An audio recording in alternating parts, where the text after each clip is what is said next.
Hello बच्चों, जय हिंद। तो आज फिर से इलेक्ट्रोकेमिस्ट्री में कंडक्टेंस, रेजिस्टेंस, कंडक्टिविटी यानी जिसको आप स्पेशल कंडक्टेंस बोलते हैं, स्पेसिफिक कंडक्टेंस भी बोलते हैं, और स्पेसिफिक रेजिस्टेंस यानी रेजिस्टिविटी, ये चार बातें समझने का प्रयास करेंगे ताकि हम कोलराउस लॉ को समझ सकें, उस पर एप्लीकेशन जो आता है न्यूमेरिकल्स उसको समझ सकें।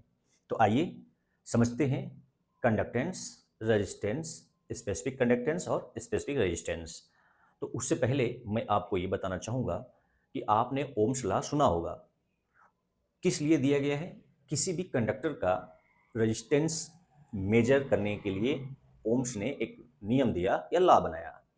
तो कोई भी कंडक्टेंस मतलब क्या, कंडक्टर्स इलेक्ट्रोलाइट सोल्यूशन भी हो सकता है, चाहे मेटेलिक यानी सॉलिड हो सकता है।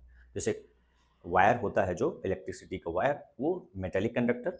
और जब हम बैटरी या सेल्स की बात करेंगे तो वो इलेक्ट्रोलाइट सोल्यूशन है। दोनों में रेजिस्टेंस होता है, ताकि रेजिस्टेंस होता है तो इसी रेजिस्टेंस का कैलकुलेशन या कितना रेजिस्टेंस है इसको जानने के लिए, उसको पता करने के लिए ओम्स लॉ अप्लाई किया जाता है। तो ओम्स लॉ को मैं जल्दी से एक बार रिवाइज कर दे रहा हूँ कि ओम्स लॉ क्या है। तो पहले आप समझिए कि ओम्स लॉ क्या है।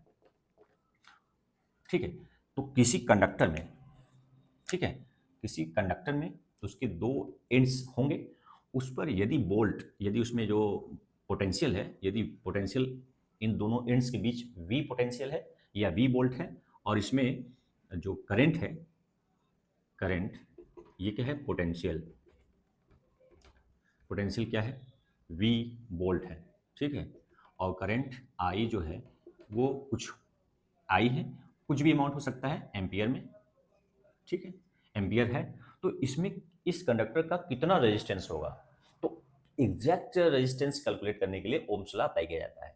ठीक है, तो ओम्स लॉ यही कह रहा है कि पोटेंशियल V और करंट I का रेशियो ही क्या है, रेजिस्टेंस है। Resistance is equal to V upon I।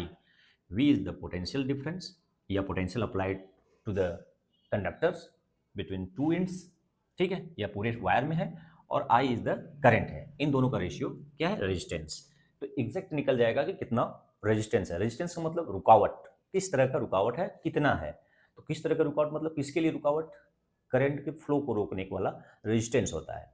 ठीक है, तो ये ओम्स लॉ है। तो इसका यूनिट यानी रेजिस्टेंस कितना है ये जान गए, लेकिन कैसे, किस यूनिट में एक्सप्रेस करें। तो एक्सप्रेस इसको किया जाता है ओम में ही, यानी ओम यानी आर, इसके इनके सम्मान में इसका यूनिट जो होता है रेजिस्टेंस का वो होता है ओम। ठीक है, OHM। इसको ग्रीक लेटर में ऐसे भी डिनोट कर सकते हैं, ये ओम का है। ठीक है, थोड़ा सा और स्फेरिकल बनेगा ये। ठीक है, और रेजिस्टेंस का सिंबल। ठीक है, तो हमें पढ़ना है कंडक्टेंस भी, रेजिस्टेंस भी। तो रेजिस्टेंस क्या है समझ गए, पोटेंशियल अपॉन करंट का रेशियो क्या है, रेजिस्टेंस। किसी कंडक्टर में कितना पोटेंशियल लगा है और उसमें कितना करंट फ्लो हो रहा है, दोनों का रेशियो क्या होता है, रेजिस्टेंस आर। ठीक है, यूनिट हो गया ओम। अब हम जानेंगे कंडक्टेंस क्या है। क्या, कंडक्टेंस। कंडक्टेंस को हम यहाँ पर कंडक्टेंस को हम यहाँ पर जी से दिखा डिनोट कर रहे हैं। कंडक्टेंस को हम किससे दिखा रहे हैं, जी से। ठीक है, सी से भी डिनोट कर सकते हैं। तो ये कंडक्टेंस क्या है, तो किसी वायर में या कंडक्टर में कितना इजीली आपका करंट फ्लो होगा, यही क्या है, conductance. How to easy flow of electric current called conductance. यानी इसका ठीक अपोजिट होगा। रेजिस्टेंस मतलब ये रुकावट करेगा, फ्लो, करंट के फ्लो में क्या करता है, रुकावट करता है। और कंडक्टेंस रहेगा तो ये फ्लो कर रहा है करंट को, तो यानी इसका क्या है, रेसिप्रोकल। रेसिप्रोकल मतलब रेजिस्टेंस का रेसिप्रोकल क्या होगा, इलेक्ट्रिक कंडक्टेंस। यहाँ पर ध्यान रखिएगा, केवल कंडक्टेंस और भी कैसा कंडक्टेंस, इलेक्ट्रिक कंडक्टेंस। ठीक है, इलेक्ट्रिक कंडक्टेंस क्या है, it is the reciprocal of electric resistance. ठीक है, यानी जी इक्वल टू सीधे हो गया 1/R। अब इसका यूनिट की बात कर लें तो यहां पर आपने देखा रेजिस्टेंस का यूनिट क्या होता है, ओम।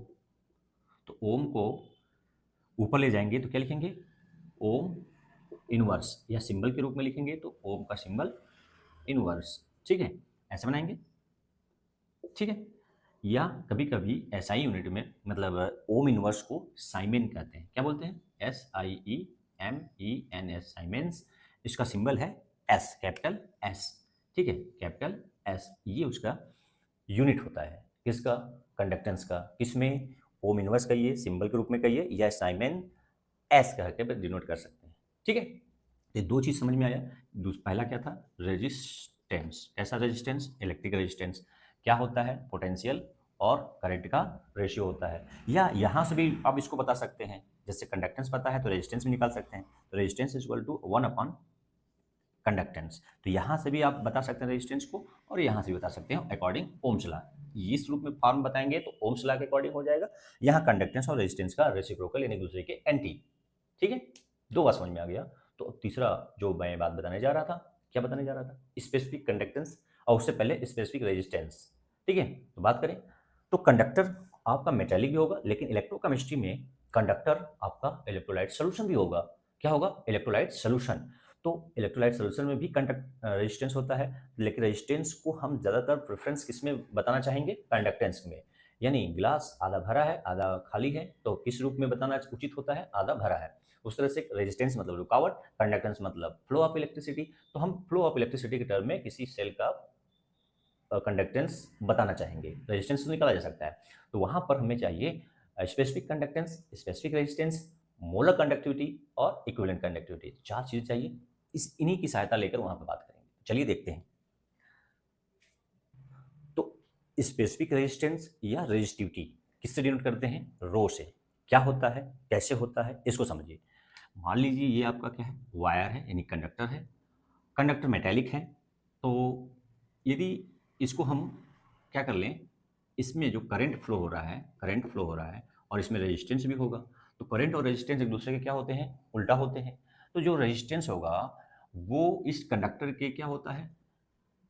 लेंथ के डायरेक्टली प्रोपोर्शनल होता है। जितना ज़्यादा लंबा वायर होगा या कंडक्टर होगा, उसमें रेजिस्टेंस उतना ही ज़्यादा होगा। और क्रॉस सेक्शन एरिया, यानी हम इसको थोड़ा सा ये समझें, ये वायर है, वायर का ये जो मोटाई है, यानी इसका क्षेत्रफल यानी क्रॉस सेक्शन एरिया ए, और लेंथ क्या है? एल। एल सेंटीमीटर में ले रहे हैं, ये से ए क्या है? Cross section area. Cross section area को हम किससे यूनिट कर रहे हैं? ए से। और किसमें यूनिट क्या ले रहे हैं? Centimetre square. ठीक है, तो ये जो इसमें रेजिस्टेंस जो होगा, रेजिस्टेंस वो लेंथ के क्या होगा? डायरेक्टली प्रोपोर्शनल होगा। And resistance directly proportional to the length of the conductor. Conductor, ठीक है। और जो आर है वो क्रॉस सेक्शन एरिया के इनवर्सली प्रोपोर्शनल भी होता है, यानी जितना ज़्यादा क्षेत्रफल रहेगा, क्रॉस सेक्शन एरिया रहेगा, उतना कम रेजिस्टेंस होता है। इसीलिए एक वायर की जगह पर जो घरेलू वायर होते हैं, अपने घर में वायरिंग होती है, उसमें एक कॉपर वायर को आप वायर को निकालेंगे तो उसमें पतले पतले कई वायर होते हैं, यानी फाइन लाइन्स होती हैं जैसे। ठीक है, जैसे एक वायर है, इसके अंदर क्या होती है? पतली पतली पतली पतली कई वायर होते हैं। इसका मतलब है कि क्रॉस सेक्शन एरिया को बढ़ाना होता है, बढ़ाने से रेजिस्टेंस क्या होता है? घट जाता है। एक और कुछ जगह पर सिंगल वायर की जरूरत होती है, तो वहां पर जैसे केबल वायर में एक सिंगल वायर होता है, ठीक है। लेकिन ज़्यादातर केस में क्या होता है? मल्टी वायर का एक गुच्छा होता है, तो रेजिस्टेंस क्या होता है? कम हो जाता है। और एक सिंगल वायर रहेगा तो रेजिस्टेंस ज़्यादा होता है। तो रेजिस्टेंस लेंथ के प्रोपोर्शनल है और क्रॉस सेक्शन एरिया के इनवर्सली प्रोपोर्शनल होता है। अब दोनों को कंबाइन कर लेंगे तो क्या लिख सकते हैं? आर प्रोपोर्शनल एल अपान, यानी एल इंटू 1/a। तो दोनों को प्रोपोर्शनल की जगह पे एक कांस्टेंट लगा दें। ये कांस्टेंट को मैं देने जा रहा हूँ एल, ये 1/1 एल ही रहेगा अपान ए। तो यहाँ पर प्रोपोर्शनल हटाकर कोई कांस्टेंट लगाएंगे। यहाँ पर कांस्टेंट लगाया जा रहा है रो। क्या है? RHO, रो। जिस, ठीक है, ग्रीक वर्ड में इसको पढ़ते हैं रो। और ये क्या है? रो, यानी ये क्या है? स्पेसिफिक रेजिस्टेंस है। क्या है? एक कांस्टेंट है, और कांस्टेंट जिसको क्या बोलते हैं? Specific resistance. स्पेसिफिक रेजिस्टेंस, ठीक है। तो स्पेसिफिक रेजिस्टेंस यहाँ बात समझ में आ, रो से डिनोट किया गया है।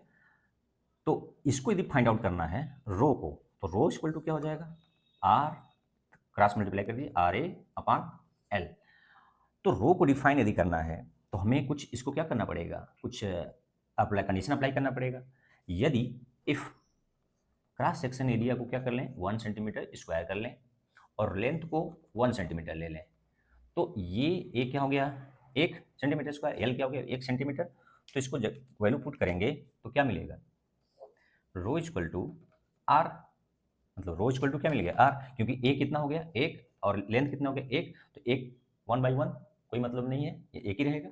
यानी ये जो स्पेसिफिक रेजिस्टेंस है वो रेजिस्टेंस के इक्वलेंट है।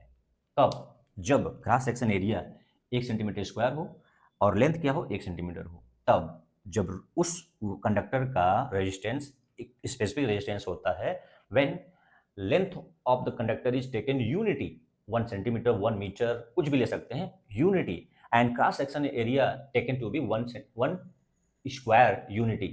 तो यहां पर हमने यूनिट क्या लिया था, सेंटीमीटर। मीटर भी ले सकते हैं, ठीक है।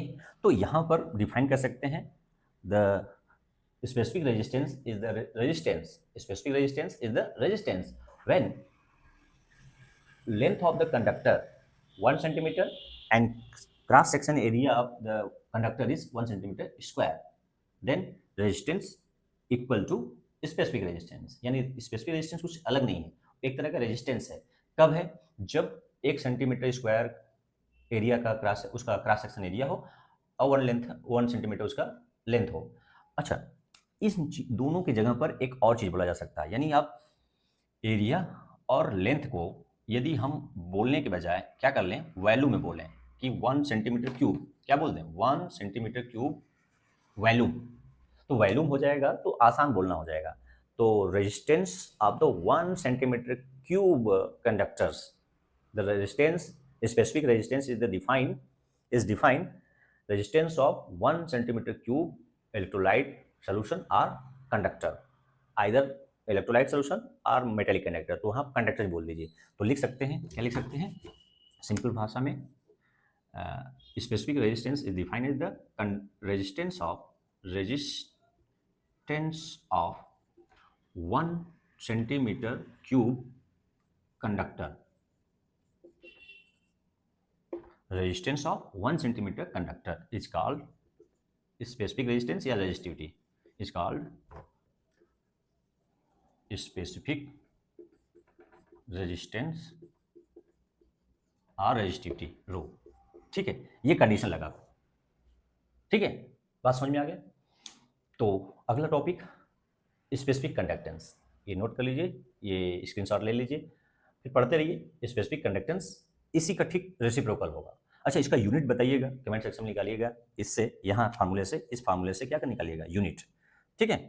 तो क्या यूनिट हो जाएगा, रेजिस्टेंस का क्या होता है, ओम इनवर्स, सॉरी ओम होता है, रेजिस्टेंस क्या होता है, ओम इनटू क्या करेंगे, सेंटीमीटर स्क्वायर, ए का क्या होगा, सेंटीमीटर स्क्वायर, और नीचे भी क्या है, सेंटीमीटर है, 1 सेंटीमीटर कटेगा तो क्या होगा, ओम सेंटीमीटर इनवर्स, क्या किसका, रो का, रो मतलब स्पेसिफिक रेजिस्टेंस, ओम सेंटीमीटर इनवर्स किसका, स्पेसिफिक रेजिस्टेंस का।